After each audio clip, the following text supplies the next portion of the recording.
అదరగొట్టే కారం రంగు రుచి ఆచి కారం పొడి. కొన్ని జోనర్స్ కొందరి హీరోలకి బాగా కలిసొస్తూ ఉంటాయి, కానీ బిజీగా ఉండి వాళ్లే పెద్దగా పట్టించుకోరు. అలా రవితేజ కొన్నాళ్లుగా ఓ జోనర్ని బాగా మిస్ చేశారు.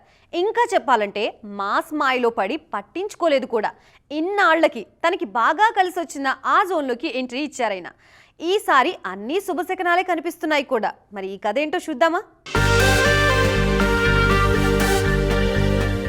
చూస్తున్నారుగా, ఇద్దరు భామల మధ్య రవితేజ ఎలా నలిగిపోతున్నారో.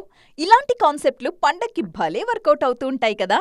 అందుకే రవితేజ ప్లాన్ చేసి మరి కిషోర్ తిరుమలతో భర్త మహాశయులకు విజ్ఞప్తి సినిమాని రికార్డ్ టైంలో పూర్తి చేశారు.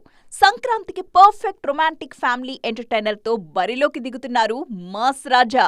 రవితేజ తీరు చూస్తుంటే ఈసారి ఫ్యామిలీస్ ని గట్టిగానే టార్గెట్ చేశారని అర్థమవుతోంది. ఒకవైపు Ashika, Dimple glamour treat, Kishore Tirumala writing, Raviteja energy భర్త మహాశయులకు విజ్ఞప్తికి బానే కలిసొస్తున్నాయి. పైగా ఇట్లు శ్రావణి సుబ్రమణ్యం, అవును వాళ్ళిద్దరూ ఇష్టపడ్డారు, అమ్మా నాన్న ఓ తమిళమ్మాయి నుంచి ఫ్యామిలీ విత్ కామెడీ జర్నర్ రవితేజకు ఎప్పుడూ కలిసొచ్చిన జర్నరే. రవితేజ అప్పట్లో చేసిన వెంకీ, నా ఆటోగ్రాఫ్, కిక్ సినిమాలు ఫ్యామిలీ ఆడియన్స్ కి బాగా ఎక్కేశాయి.